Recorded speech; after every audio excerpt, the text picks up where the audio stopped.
Welcome to Geordie Lass Doc Sass. One day, a Geordie and a Canadian walk into a bar and decide to start a podcast about relationships, and what a topic that is. No subjects are off limits. Get in touch today with us at geordielass.com or email info@geordielass.com and let us know what you think and what we should talk about. Oh, welcome to the podcast. Hey, hello, everyone.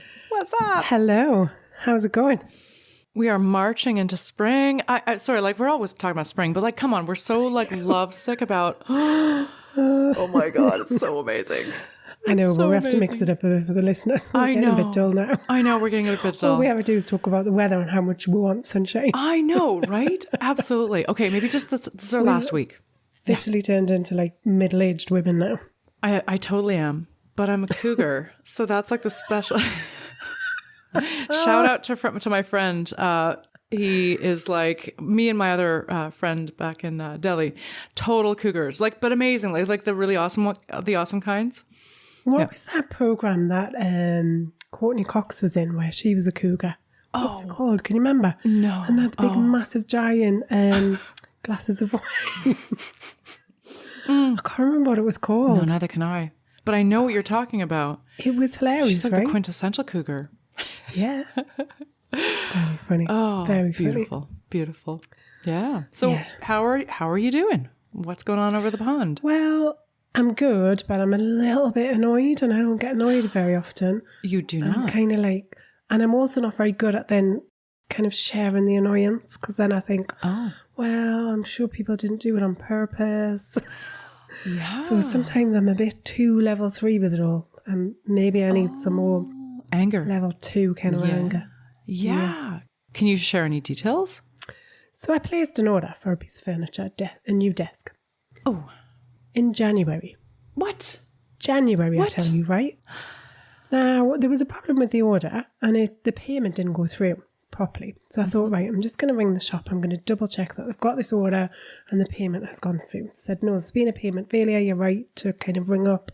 So I said, right, can I make a payment over the phone then? So I made a payment over the phone, got a text message back straight away that said, your payment's been accepted. Mm-hmm. Then nothing. Tumbleweed. Oh. Now, I have rung this company 3 times. 3 times, Anna. And then today they tell me, oh no, it looks like your order was never placed. No, but there's money that left your account. Yeah, but I rang 3 times as well. How do we just know on this occasion that it hasn't been placed? Why didn't we know on the time before that, and the time before that, and the time before that? I once had to call the IRS 6 times, an hour wait each time to finally if the IRS can fuck things up. Yeah, I know, but they're notoriously shocking, right? Like, Yeah. this is a furniture shop. This is what they do for a living. Yeah. People bring in or order online, they buy something, and they deliver it. I know, right? Like that should be the thing. So wait, but It's this not any isn't a more complicated scam though, than right? It's not where they just took your money and ran? No, it's a legitimate business. Okay. No, I haven't been scammed. Okay, good.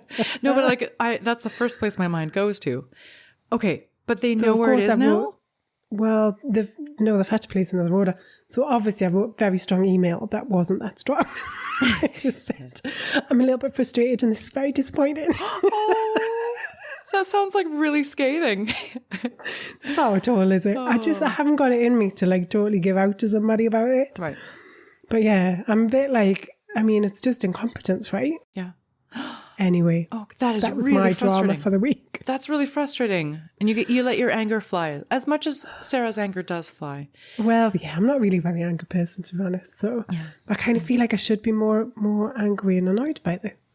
I mean, this is something that like we realize like as coaches, right? We can see when our clients are being used, right? Yeah. Because the thing is like nobody has enough time in the day. So they're going to see like what's right in front of my face and who's making the most noise. What squeaky wheel needs the grease now? So the thing is you have to kind of make yourself a squeaky wheel. Otherwise you will wait. Yeah. And it's not to say pull that all the time. I've been waiting quite a long time. You have been waiting for 3 months for this. 3 months. That's ridiculous. Yeah, exactly. Oof. Okay. Anyway, That's in 2 frustrating. weeks' time, I should be the proud owner of a new desk. That'd be awesome. Is this desk going to be the new podcast desk? Like, will you be It will recording be the new podcast desk. Watch it turn up now and I don't like it. Oh, because you're now 3 months older. Your tastes were different. I don't think I'm that pickle. That was so like, winter 2023. We're now into summer. It's just different season. Yeah. Oh my gosh. So yeah, let's see if this desk ever arrives. Anyway. So this will be the new relationship desk of love. Frustration. It will be the new relationship desk of love. Right. Okay. So skipping to that desk, what's going on at the relationship desk of love? Okay, let's do that. You're chomping at the bit. I love the way you did that. Very smooth. Wasn't it? Okay. Would you like to know the 6 signs that you are getting too comfortable in your relationship? Yes. As I go into flashbacks, totally. Oh, man. So it starts off by saying, so you want to feel comfortable in your relationship, but of course, could you be too comfortable? And the answer is yes, you can. So it goes on to talk about kind of divorce rates and kind of how, divorces are growing, and we want to kind of look at ways to try and stop relationships from separating. And apparently getting too comfy is one of those. So the first thing on the list is you stop dating each other. Yes. Remember the flannel PJs that we talked about last week? Yes. I'm having a flashback. Maybe that's at the bottom of the list. You started wearing flannel PJs. Right? It's the beginning of the end. Yeah, it's the 5th nail in the coffin of the Gottman Institute. Yeah, flannel absolutely. PJs. So I do have a slight issue with this whole kind of like date night and just how it's become so kind of popularized. However, the underlying message is you can't have a relationship unless you can take some time out to connect in whatever shape or form that is. Bingo. So you've got to want to spend time with each other, people. And a few weeks ago, I shared how one of my clients actually uses discussions around career, and they really take what their spouse says with a huge consideration and respect. Yeah. They're not, playing like mini golf on a date. They are sitting together, spending time, and they're actually appreciating each other and respecting each other's professional and intellectual views. That is a date night. Yeah, absolutely. It's a departure from the everyday. You're connecting on an intellectual level. Oh, I'm getting hot just thinking about it. Oh my God. You can tell where we get our kicks. Oh my God. I'm like, what? Never mind your flannel PJs, I tell you. Intellectual We connection. like a good, deep conversation. Thank you very much. God, I feel like I need to open a window. Spoken like a true relationship coach. There you go, right? Totally. So yes. So don't stop dating each other in whatever shape or form that comes in. The second one, so again, kind of linked to this, is you're spending time together, but you are not engaging with one another. Transactional, 100%. Yeah. So it says some couples think that as long as you're spending time together, it counts as time spent. But if you're both on your phones or computer and you're not actually engaging with each other, you're not spending any proper time together. And if you're running the transactional household lists and doing your, weekly stand-up meeting with your team, that is not quality time. That's just talking about household logistics. Doesn't count. Yeah. Number 3, you put off important conversations.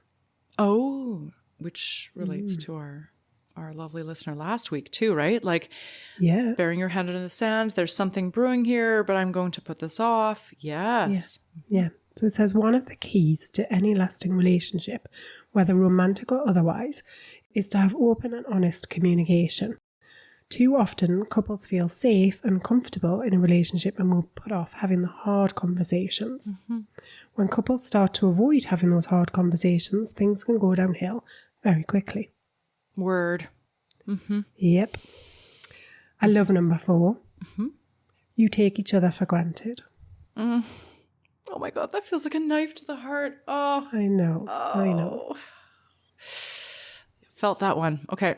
I was just in the dentist chair this morning and I'm like, oh yeah, that just felt like the drill just went a bit too close. Okay, so taken for granted. Tell us more. Well, this is what happens though in relationships, isn't it? We get kind of super comfy and we kind of think, well, my partner knows that I'm grateful. My partner knows that I love them. My partner knows I think they're special. No, no, no, no, no, no, no, no, no. Exactly. We need to reiterate this. So it says, maybe your partner makes you a coffee every morning. Okay, cup of tea. Yeah. I do always say thank you for my cup of tea, though. Oh. I'll have you know.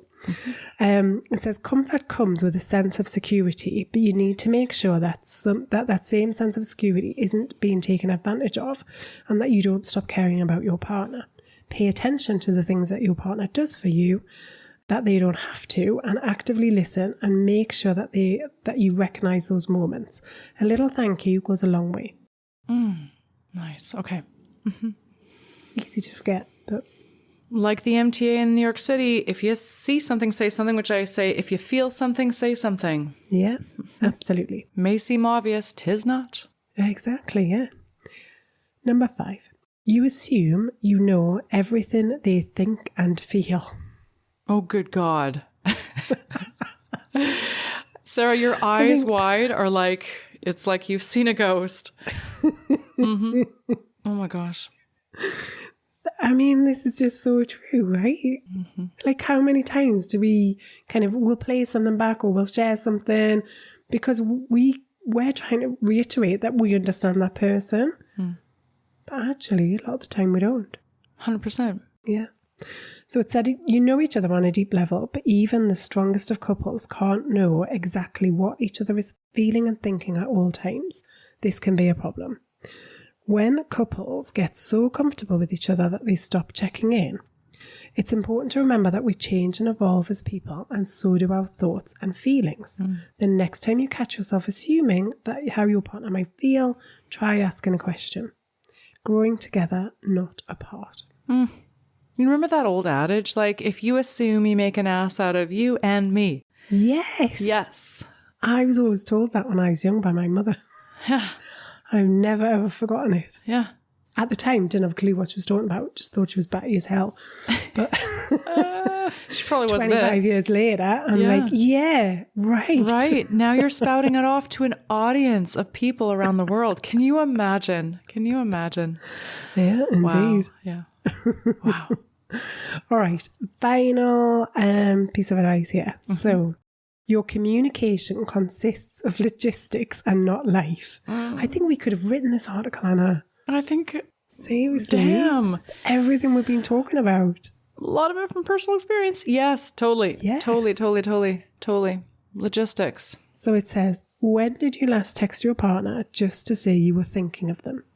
For many couples, especially those with children, their conversation is dominated by arranging schedules and to-do lists, figuring out who's going to do what, where, and what time. So then goes on to say, that tells us it's starting to feel a little bit like you're texting your roommate and not your spouse.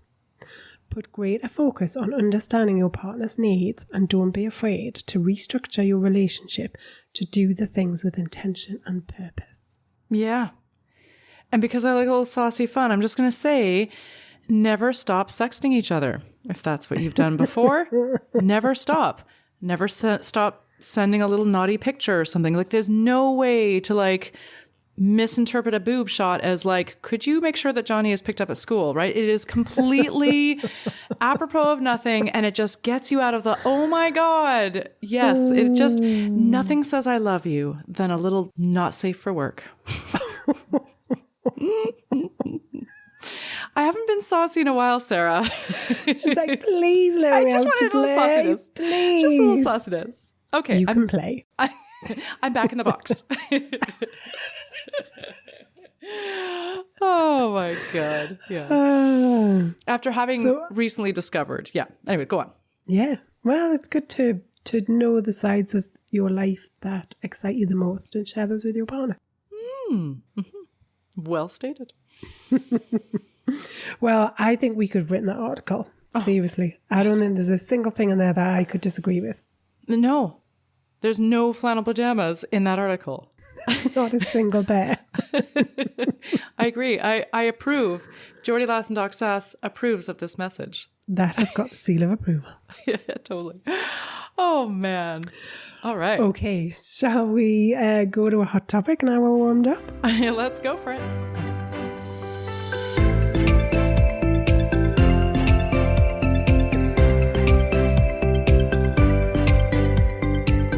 Today's hot topic. Would you marry yourself? Oh my God, no. No. Oh my God, no. So I asked my man on this question, and he said, yeah, of course I would. Of course. Wouldn't everybody say yes? That I love men. I love men so hard. It's I like, love wow. men. He's like, wow. such a treat I am to the female population. Like, of course I would. Like, what's And wrong? then not only he didn't stop there, I have to say. Oh. Because then for the rest of the evening he continued to tell me about all the reasons why he would be a good catch for himself. I love it. Oh my God, I love this. I love this so much. And I'm not being sarcastic. I really love this because I coach a lot of men, right? And I love the way they think. I love like if there's no judgment and they're able to actually share what they're thinking and feeling, like it's really cool stuff that comes out. Oh, it's a no judgment zone, I tell you. What was his like unique selling point number one? Like what was the... Oh, he had many. Anything that stood out as exemplary? I think it was the multiple. It was the list. It was the and the fact that he could then kept kind of like pausing, which the topic would move on to something else, and then he'd come back and he'd go, "Oh, and another thing." Oh. So he's obviously kind of he put a lot of thought and effort into why he was a catch for himself. But you know what's really cool about that is because he's like, I'm really proud about how I show up in a relationship. That is really cool. With himself, though. Okay. All right. Well, but he's obviously looking at how he shows up in the relationship with you and, extrapolating that to how he would show up for himself. Yeah.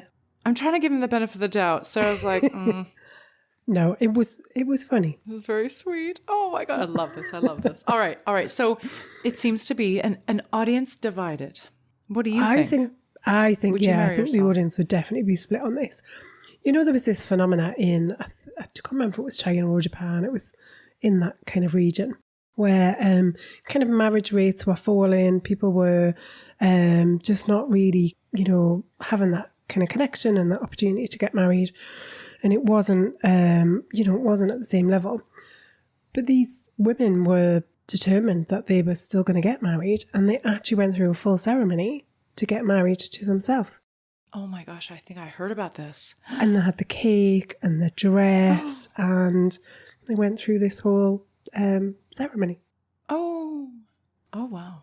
I don't know why that's bringing up some interesting stuff. That's really beautiful. I mean, it really is like the ultimate, not the ultimate, but a very strong symbol of being connected to yourself and having that relationship with ourself, which we strive for. It's so funny though. In as much as I want to be a complete human being, there is the yin yang symbol that I like. When I'm at my best, it is being a whole and complete person. It's being with another person. Yeah. And then the really cool part of the symbol is that there's a little bit of you in them and a little bit of them in you. Yeah. So I'm just saying that. Anyways. Okay. Yeah. I get that. Okay, as humans, we're designed to be together. We're designed to be with other human beings. We're gregarious. We thrive off each other. We know that people who are not in long-term relationships struggle, with kind of greater mental health, loneliness. We know that you will have a longer life expectancy if you're in a healthy relationship. If you're a man, it doesn't hold up for women. Oh. Yeah. Men have greater longevity when they're not single, because you know what men do with themselves when they're single. We're enhancing their lives. Yeah, no. But women are actually, if anything, it's neutral and possibly a slight negative influencer of our longevity. But there's all of these kind of positive aspects, though, that actually lean to the fact that we should be in relationships and we are designed to be connected, if not just for procreation, to carry on the world's population. But then the flip side of this, if this question really, would you marry yourself? For me, the underlying question there is, do I love myself enough? Do I see enough of my positive qualities to think that, yeah, do you know what? I am a good catch and I would deserve to be with me, or it's the underlying part of this topic really is, what are the kind of positive aspects of me, and do I, have I got those, so that this isn't really about being in a relationship with yourself, but I think it is about valuing yourself enough so that in any relationship you can say, well, actually, yes, I do give to this relationship. Yes. Funny, I had a different take, which is, would you marry yourself? Meaning, and my reaction was like, oh my God, unlikely. But I think it's because, like, it's glass half empty, glass half full. I'm just very aware of the things that are still in progress, like the construction signs up. Like any given day in Toronto is like half of the city is closed down by, construction and sloppy orange signs. And that's where I'm at right now, which is, wow, there's just so much work underway. I don't know. So that's where I go, is like, where am I at making myself habitable, livable, I suppose. But then I guess if you were going to flick that a little bit and just look at it through a different lens, would that not be to say that, well, hell yes, I would marry me, because I am the type of person that is continually wanting to challenge myself, wanting to grow, wanting to look at some of the areas that maybe I'm not showing up as my best in, and I want to do something about that. We are all flawed as human beings. None of us are perfect. That's so true. I think you're right. And I think that if we could, if my construction zones were just a little bit more dynamic in terms of being cleared up, unlike in the city of Toronto, where like Eglinton has been shut down for like some 2 decades for like the if I could be just doing some faster work, that's the thing.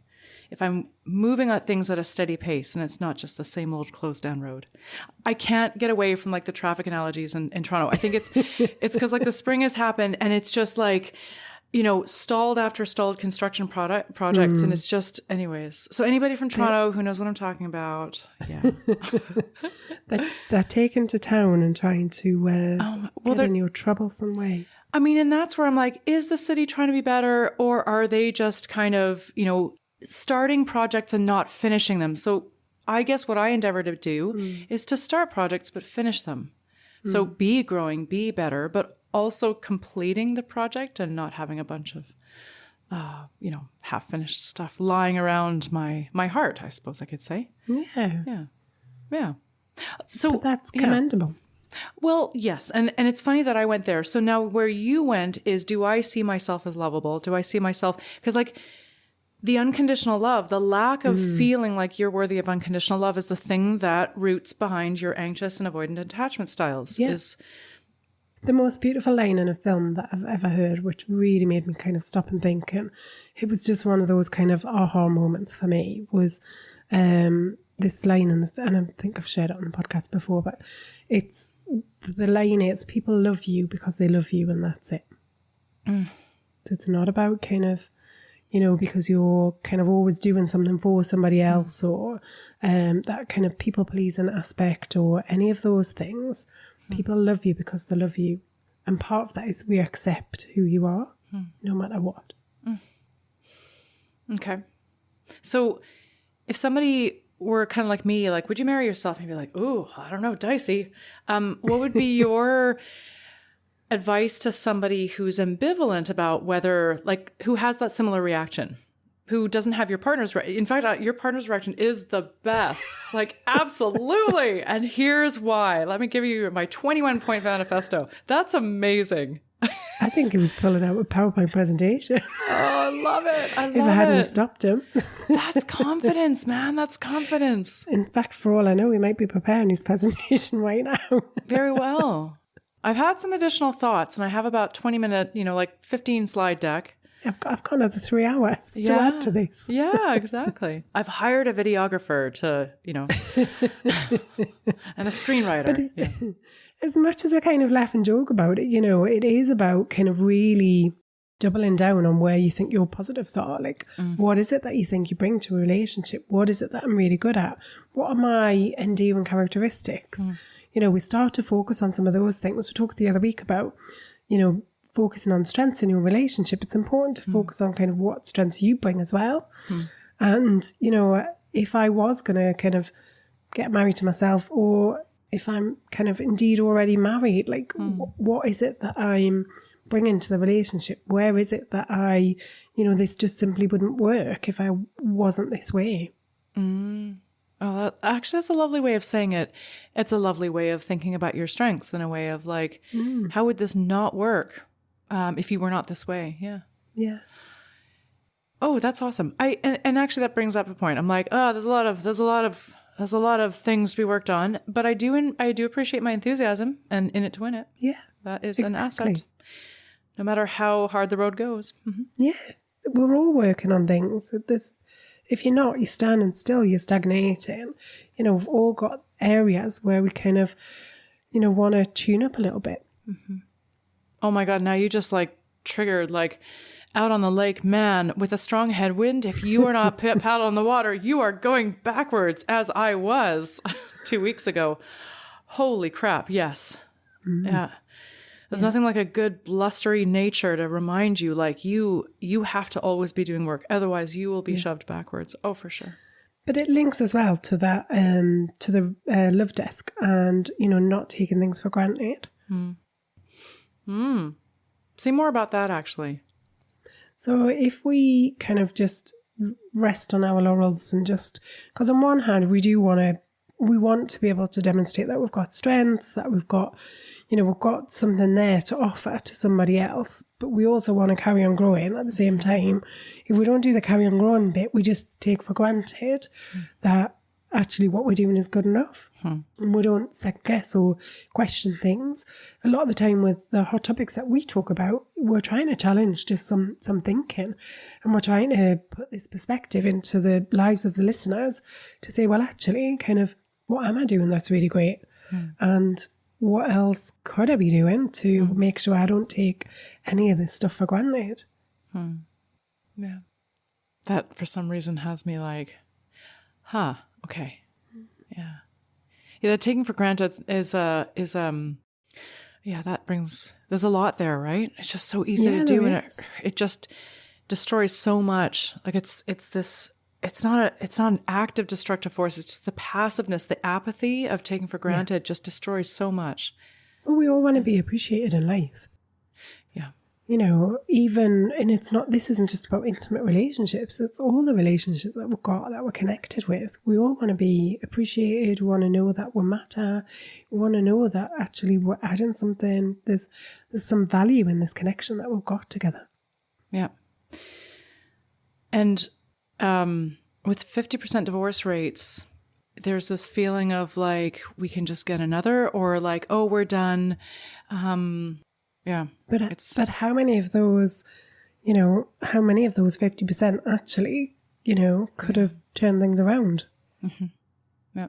By focusing on some of the things that we just shared in the love desk there, and lots of the other topics that we discuss on this podcast. Mm-hmm. It's true. Not all of them, but some of them. Yeah. But there's some clear kind of steps there. There's some clear themes and messages that come out. And that's when we need to do the work. Yes, that's true. Okay, food for thought. Yes. Food for thought. Okay. Shall I move us to a question, Madame? Yeah, let's do it.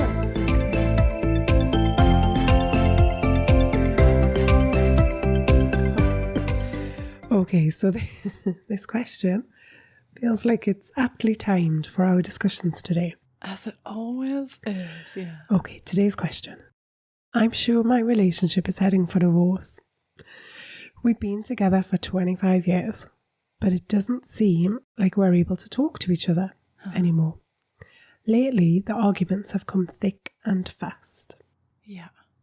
And I do have some clients who are at like the 25-year mark, and this is exactly where it is. It is so, it's a field overgrown. It's very hard to understand where to start, and it's like no lawnmower will do. Like we've got to get like it's the heavy duty equipment because it's just again so overgrown. Yeah.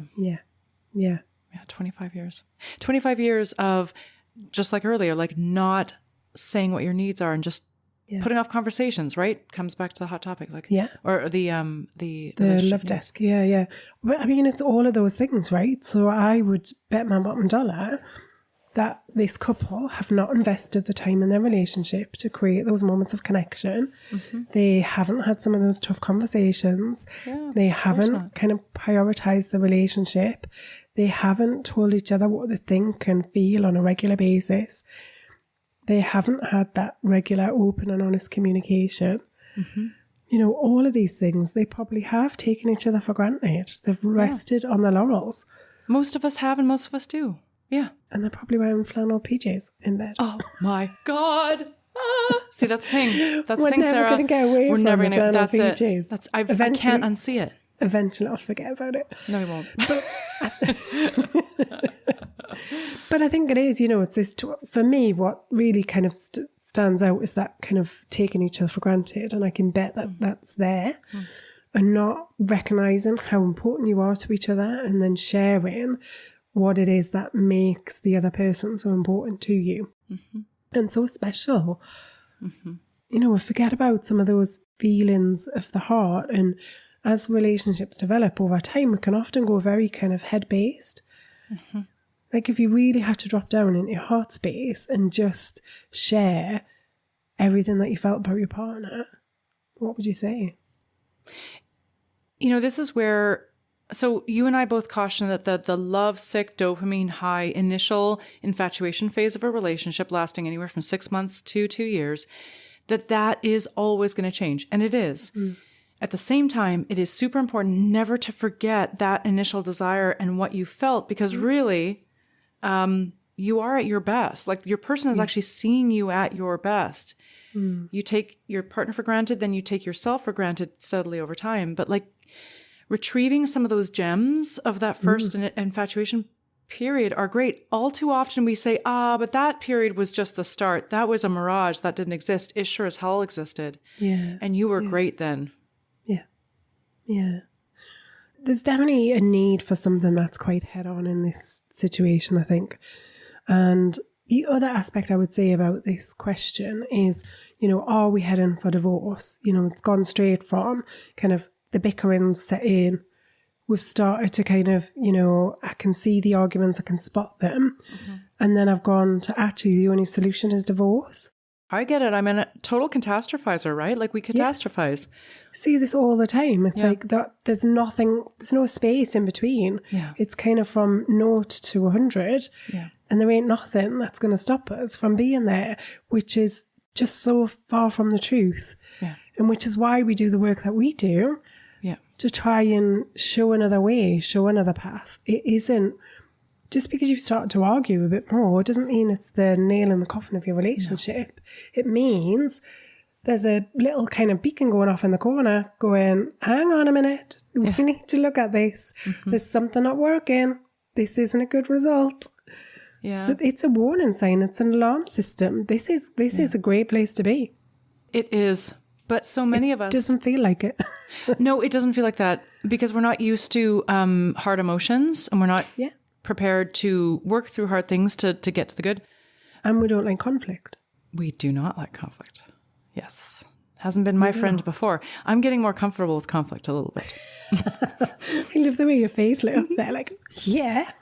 I'm so proud. I'm down with this conflict shit. I feel like bring it on. Bring it on. Yeah. I want my gold stars. But it is true. Like human beings, like if I were to survey the highway that runs under my apartment building, I wonder how many of those cars driving by have their engine light on. How many of those cars have been driving on an engine light on for months, right? Oh, something's not wrong. Or something's wrong, I'm going to ignore it. And so, so like it's really important to, I'll tell you the reason why we do the work is to help people find a way, but to be perfectly honest, like a lot of my work is being a energy diffuser in a session with a couple who cannot have these conversations without getting triggered and then blowing up and saying shit that they regret.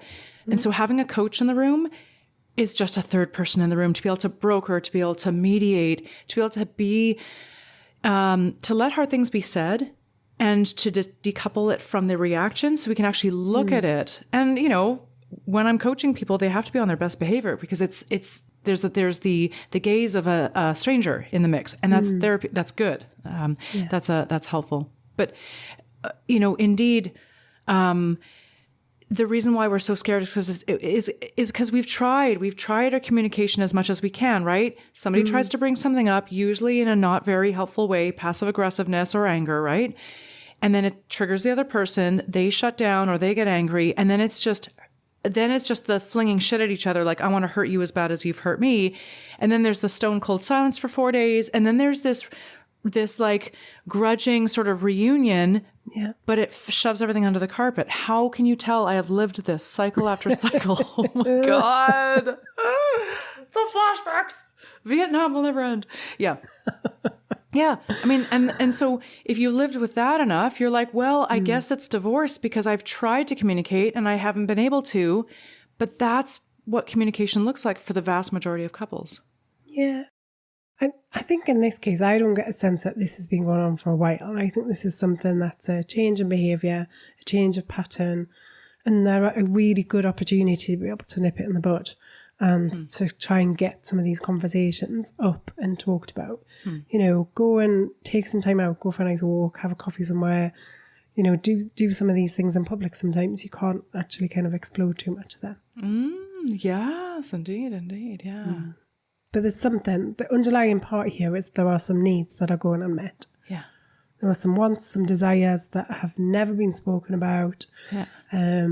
You and I had a conversation a few weeks ago about how you can kind of think about something in your mind that you really truly want.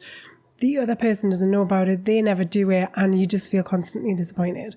We've got to be able to share these things that are on our mind, that are going to make us happy, that are going to bring us a brief moment of joy. Yes. Yes, that's so true. And it comes back time and again to use your words. It's the same as we try to deal with an emotionally dysregulated teenager or toddler. Actually, those are one and the same, but yes. Yeah. But I think in this situation, you know, sometimes it can be really good to just go first and try and, you know, set the stage and give permission to the other person to be able to kind of share some of their things back. So, you know, this listener could say, I've really noticed that we've been kind of bickering and arguing quite a lot recently. I don't know about you, but it's not kind of where I want to be. You know, I'm wondering if there's anything we can do to try and stop things from, you know, escalating or getting any worse, than because it just feels a bit icky right now.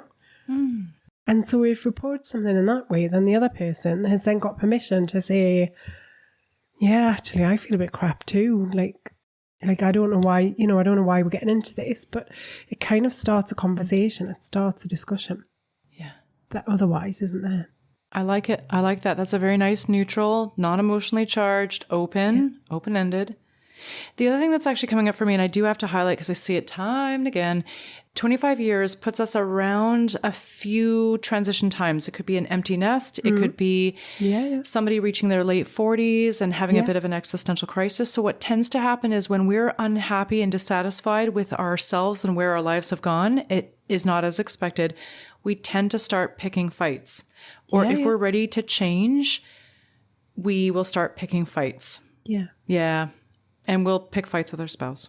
Yeah. So a lot of the time it has nothing to do with our spouse. It has everything to do with what's going on for you. That is hard. Yeah. But again, being able to set the stage and give permission to be able to open up on some of that is got to be a better way than kind of either jumping in defensively or, using accusations, or kind of saying, look, this is you've started to argue with me more. Yeah. You're never satisfied with me. Yeah. Kind of all of that finger pointing. Yeah. That doesn't set the stage for a decent conversation that moves you forward. No, I mean, it's true. And it's what you're doing with that intro statement is you're seeking consensus on what the underlying problem is. We can all agree that this is not fun. Feels icky. And that's the first stage, right? It's like, I'm finding this a bit rubbish. How are you finding it? Yeah. That's the first, you get to that consensus then. It's like, actually I agree with you. This is pretty crap and I don't want to be like this. Right. And then you're in that kind of teammate position then. Well, there might be I don't want to be here. And if you weren't such a dick, we wouldn't be here. But like that would quickly follow, right? And as if I were there and a coach, I'd be like, I get those feelings, but can we both agree that irrespective of how you would assign blame to why this is the case, but the what we can agree on, we can basic working definition. Yeah. And then from there, the beautiful thing about working with a couple is that like the rules of the game are, generally speaking, there's no such thing as one person is 100% at fault and the other person is 0% culpable. That never happens, except for some abusive situations that are the exception to that rule. But other than that, it means that if we can agree on what the problem is and that we can agree that we don't like being here, then we roll up our sleeves and it's like, well, neither of us are 0% or 100%. So, it's going to be some combination of both of us doing some work here. Yeah. And that's the start to some really cool stuff. Yeah.